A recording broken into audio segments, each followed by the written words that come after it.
नमस्कार मंडळी. मी प्रियंका पाटील, टेक तडका 24/7 वरून. आज आपल्यासाठी एक भन्नाट आणि थोडं इंटरेस्टिंग अपडेट आहे स्पेसएक्सबद्दल. रॉकेट म्हणजे, विचार करा, त्यांची स्वतःची फायर ब्रिगेड. हो, तुम्ही बरोबर ऐकलं. स्पेसएक्स आता स्टारबेस कॉम्प्लेक्ससाठी स्वतःचं व्हॉलंटियर फायर डिपार्टमेंट तयार करतंय. म्हणजे आता रॉकेट डेव्हलपमेंट साईटवरच्या आपत्कालीन व्यवस्थापनावर, इमर्जन्सी रिस्पॉन्स, त्यांचं कंट्रोल अजून वाढणार. हे न्यूज फायलिंगमध्ये आलं आहे टेक्सास सेक्रेटरी ऑफ स्टेटकडे. या डिपार्टमेंटचं नाव आहे स्टारबेस व्हॉलंटियर फायर डिपार्टमेंट आणि त्यांचं हेडक्वार्टर आहे 1 रॉकेट रोड, ब्राउन्सविल इथे, बरोबर स्पेसएक्सच्या ऑफिसमध्ये. 2 डिरेक्टर्स तर स्पेसएक्सचेच कर्मचारी आहेत, कोडी डाय आणि केविन बॅग्नल. म्हणजे सगळं इन हाऊस. कमाल. स्पेसएक्सचं म्हणणं आहे की ते पब्लिक सेफ्टी आणि फायर प्रिव्हेन्शनसाठी हे करत आहेत. आता प्रश्न पडतो की या नवीन व्हॉलंटियर फायर डिपार्टमेंटचा आसपासच्या ब्राउन्सवेल फायर डिपार्टमेंटसोबत काय संबंध असेल? हे मात्र क्लिअर नाहीये. कारण स्पेसएक्सने कॅमेरॉन काउंटीच्या 911 डिस्पॅच सिस्टमबद्दल पण काही सांगितलेलं नाहीये.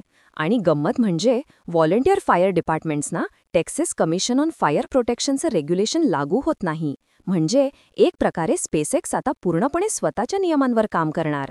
हे सगळं तेव्हा होतंय जेव्हा स्टारबेस नुकतंच टेक्सासमध्ये एक स्वतंत्र शहर म्हणून रजिस्टर झालंय आणि स्पेसएक्सचे एम्प्लॉईजच तिथे आता ऑफिशियल्स आहेत. म्हणजे पूर्ण कंपनी टाउन सिस्टम. कमाल. रिसेंटली त्यांनी बीचच्या कंट्रोलवरून पण डील केली आणि शहरात एंट्रीसाठी गेट्स पण लावले.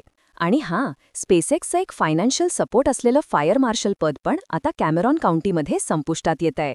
सुरुवातीला स्पेसएक्सकडून पैसे घेऊन हे पद सांभाळलं जात होतं, पण आता एक नवीन LNG डेव्हलपर ते सांभाळणार आहे.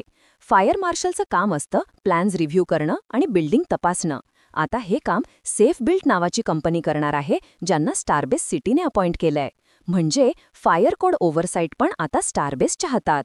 इंटरेस्टिंग गोष्ट म्हणजे लॉ एन्फोर्समेंटसाठी मात्र स्टारबेस काउंटीवर अवलंबून आहे.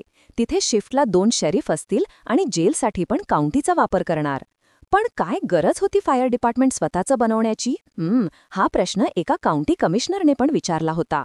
स्टारबेसच्या बजेटमध्ये व्हॉलंटियर फायर डिपार्टमेंटसाठी फक्त $60,000 आहेत, तर लॉ एन्फोर्समेंटसाठी 1.3 मिलियन. म्हणजे बाकीचा खर्च अर्थात स्पेसएक्स स्वतः उचलणार. एकंदरीत स्पेसएक्स आपल्या स्टारबेस कॉम्प्लेक्सला अजून आत्मनिर्भर बनवतंय, मग ती लॉजिस्टिक्स असो वा सेफ्टी. पण हे नवीन व्हॉलंटियर फायर डिपार्टमेंट किती इफेक्टिव्ह ठरेल हे बघणं महत्त्वाचं ठरेल. कारण आपण बघितलंय की स्पेसएक्सचे rocket super heavy boosters test flight दरम्यान किती वेळा फायर किंवा एक्सप्लोजनचा सीन झालाय. बन जाओ. तर हे होतं आजचं टेक तडका 24/7 स्पेशल अपडेट. मी प्रियंका पाटील. पुन्हा भेटूया नवीन टेक न्यूज सोबत. तोपर्यंत बघत रहा टेक तडका 24/7.